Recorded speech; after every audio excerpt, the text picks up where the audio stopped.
नमस्कार दोस्तों, आप देख रहे हैं स्टेशनरी सॉल्यूशन। आज हम बात करेंगे occupational safety health and working condition code 2020 के बारे में। तो सबसे पहले एक इम्पोर्टेंट बात समझ लीजिए। ओएसएच कोड 21 नवंबर 2025 से लागू हो चुका है, लेकिन सेंट्रल ने ड्राफ्ट रूल 2025 में अभी फाइनल हुए, इसलिए वो अभी एप्लीकेबल नहीं होंगे। तो इस वीडियो जो पर्पज रहने वाला है, आपको एक्ट के प्रोविजन समझाना और ड्राफ्ट रूल को सिर्फ रेफरेंस के रूप में एक्सप्लेन करना। दोस्तों ऑलरेडी हमने दो कोड कवर कर चुके हैं, code on wages and social security code. अब हम जो हमारे बचे हुए दो कोड है वो अभी हम इस वीक में हम कवर करने वाले। दोस्तों अगर अभी तक आपने हमारे चैनल को सब्सक्राइब नहीं किया, प्लीज सब्सक्राइब जरूर कीजिए, जिससे मिलते रहेंगे आपको ऐसे ही लेटेस्ट अपडेटेड वीडियो। तो जो ड्राफ्ट रूल थे वो हमारे ऑलरेडी हमने टेलीग्राम चैनल पे अपलोड कर दिए हैं, वहां से आप जाके डाउनलोड कर सकते हैं। दोस्तों अब हम समझते हैं कि कौन सा लॉ अभी लागू है और कौन सा नहीं। ओएसएच कोड 2020 यस 21 नवंबर 2025 से ये लागू हो चुका है, लेकिन ड्राफ्ट सेंट्रल रूल 2025 अभी लागू नहीं हुआ क्योंकि अभी ड्राफ्ट स्टेज में है। जो अभी गवर्नमेंट ने 45 डेज का टाइम दिया, जो अभी फरवरी तक आपको वो उसको सजेशंस देने, उसके बाद में फाइनल नोटिफाई होंगे। मतलब जब तक फाइनल रूल नोटिफाई नहीं होते, सिर्फ एक्ट के प्रोविजन फॉलो करने होंगे। ड्राफ्ट रूल को सिर्फ फ्यूचर प्रिपरेशन के लिए देखा जाएगा। अब ये ओएसएस कोड क्यों लाया गया है, इसका क्या रीजन है, गवर्नमेंट ने ओएसएस कोड क्यों इंट्रोड्यूस किया। पहले प्रॉब्लम क्या थी, 13 अलग अलग लेबर लॉस थे, अलग अलग डेफिनेशन थी, मल्टीपल इंस्पेक्शन होती थी, कंप्लायंस की हेवी बर्डन होता था। अभी सॉल्यूशन निकाला कि एक ही कोड होगा, यूनिफॉर्म रूल्स, डिजिटल कंप्लायंस और ईज ऑफ डूइंग बिजनेस के पर्पज से ये कोड बनाए गए हैं। कौन से पुराने एक्ट इसमें मर्ज किए गए हैं, तो ओसिस के कोड के अंदर 13 पुराने लेबर लॉज को मर्ज किए गए हैं, जिसमें जैसे fact act 1948, BOCW act 1996, contract labour act 1970, तो इंटर स्टेट मिग्रेंट वर्कर एक्ट 1970 और क्या अन्य और भी अन्य लॉज हैं। तो अब इन सब जगह की एक ही ओसिस कोड लागू होगा। अब हम नेक्स्ट स्लाइड में हम बात करते हैं दोस्तों, ओएसएच कोड किस पे लागू होता है, ओएसएच कोड किन पे अप्लाई होता है। तो जैसे factories, construction sites, mines, contract labour, inter state migrant workers. Example, अगर एक होटल में सिक्योरिटी और हाउसकीपिंग आउटसोर्स है तो वह ओएसएच कोड उस होटल पे भी लागू होगा। अभी हम बात करने वाले ओल्ड सिस्टम और न्यू सिस्टम के बारे में। पुराने सिस्टम में मल्टीपल रजिस्ट्रेशन होते थे, फिजिकल रजिस्टर और इंस्पेक्टर राज होता था। अभी नए ओएसएस कोड में क्या होगा, सिंगल रजिस्ट्रेशन का कॉन्सेप्ट होगा, इलेक्ट्रॉनिक रिकॉर्ड अलाउड होगा, इंस्पेक्टर कम फैसिलिटेटर मॉड्यूल होगा, वर्कर का कवरेज ज़्यादा होगा। अब हम बात करते हैं registration act and draft rule के अकॉर्डिंग। एक्ट क्या कहता है, हर एस्टेब्लिशमेंट को रजिस्टर होना मैंडेटरी हो। ड्राफ्ट रूल क्या कहते हैं, सिर्फ रेफरेंस में आपको दे रहा हूँ। ऑनलाइन रजिस्ट्रेशन होगा, फॉर्म 1 फॉर्म 2 और वो श्रम सुविधा पोर्टल पे के थ्रू होगा। इस इंपॉर्टेंट क्या है दोस्तों, जब तक फाइनल रूल नहीं आते existing state registration system follow होता रहेगा। अपॉइंटमेंट लेटर ये बहुत ही इंपॉर्टेंट है दोस्तों, ओएसएस कोड के मुताबिक हर एम्प्लॉय को अपॉइंटमेंट लेटर देना मैंडेटरी है।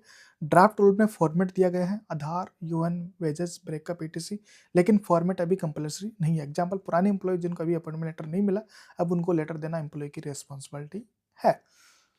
तो जो फॉर्मेट आएंगे, जो भी अपडेट आएंगे, जैसे रूल इंप्लीमेंटेशन हो जाएंगे, स्टेट के भी रूल आने, तो हम आपको फॉर्मेट भी शेयर करेंगे, साथ में आपको पूरा डिटेल से बताएंगे इसमें क्या चेंजेस होने वाले क्या नहीं। ये जो अभी आपको बता रहे हैं ये इंपॉर्टेंट अपडेट्स है जो आगे जाके आप पे होने वाले। इसमें जो चेंजेस होंगे वो माइनर चेंजेस होंगे, कुछ करेक्शंस होंगे, रिटर्न्स का टाइम चेंज हो जाएगा, थोड़ा बहुत रिटर्न के फॉर्मेट हो जाएंगे, बाकी चीज़ें वो सेम टू सेम रहने ये वाली हैं। अब हम इंपॉर्टेंट बात करते हैं working hour and over time. Working hour के रूल में सिंपल है, 8 घंटे पर दिन, उसमें +1 आवर आप ऐड कर सकते हो ब्रेक का। अब बात करते हैं 48 घंटे पर वीक होंगे। ओवर टाइम का पेमेंट डबल रेट पे देना होगा। एग्जांपल, अगर कोई एम्प्लॉय 54 घंटे काम करता है एक वीक में, तो 6 घंटे का ओवर टाइम डबल वेजेस पे मिलेगा। ये ऑलरेडी पहले भी था, लेकिन अभी थोड़ा स्ट्रिक्टली फॉलो होगा। अब हम बात करते हैं women employ and night shift. क्या वुमेन नाइट शिफ्ट में काम कर सकती है? हाँ, ओएसएस कोड अलाउ करता है, कंडीशंस एम्प्लॉय की कंसेंट से, सेफ्टी अरेंजमेंट से, ट्रांसपोर्ट फैसिलिटी से और सीसीटीवी सर्वेलेंस की वजह से ये फैसिलिटी होनी चाहिए। तो एम्प्लॉय का उसमें कंसेंट होना चाहिए, सेफ्टी अरेंजमेंट होना चाहिए, ट्रांसपोर्ट की फैसिलिटी होनी चाहिए और जो भी होगा सीसीटीवी कैमरे के अंदर सब कुछ होना चाहिए। बीपीओ या होटल में नाइट शिफ्ट में फीमेल्स एम्प्लॉय अलाउड है अगर सेफ्टी इंश्योर्ड हो तो आपको पता है हर स्टेट एक ईयरली एक गाइडलाइंस इश्यू करता है कि अगर कोई भी वुमेन्स नाइट में काम करते हैं तो उस कंपनी को ये कंडीशंस फॉलो करनी होती हैं और उसी फॉलो अगर नहीं, और वो परमिशन भी आपको लेबर डिपार्टमेंट से लेनी होती है। अब हम बात करते हैं इंटर स्टेट मिग्रेंट वर्कर्स। इसमें न्यू चेंजेस क्या हुए? नया ओएसएस कोड में मिग्रेंट वर्कर की डेफिनेशन को एक्सपेंड करते हैं। अगर मिग्रेंट वर्कर का मतलब दूसरे स्टेट से आने वाला वर्कर, डायरेक्ट हायर भी कवर है, सेल्फ एम्प्लॉयड भी कवर है। बेनिफिट रजिस्ट्रेशन, जर्नी अलाउंस और सोशल सिक्योरिटी लिंकेज भी मिलेगा।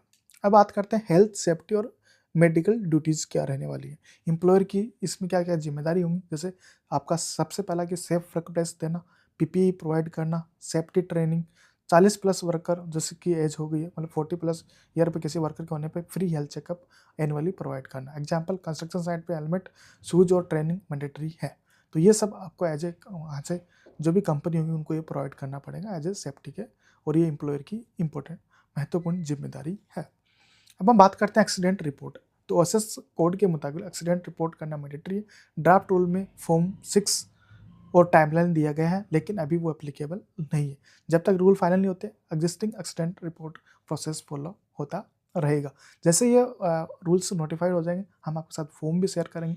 फॉर्म को कैसे फिल करना है, क्या टाइमलाइन है, पूरा डिटेल से हम डिस्कस करेंगे। तो दोस्तों, अगर अभी तक आपने हमारे चैनल को सब्सक्राइब नहीं किया, प्लीज़ सब्सक्राइब जरूर कीजिए और अपने दोस्तों के साथ जरूर शेयर कीजिए। अब हम बात करते हैं last 14 point, register and return future vision. OSH code के एम है कि सिंगल इलेक्ट्रॉनिक रजिस्टर हो, सिंगल एलिमेंट रिटर्न हो, पेपर वर्क कम करना।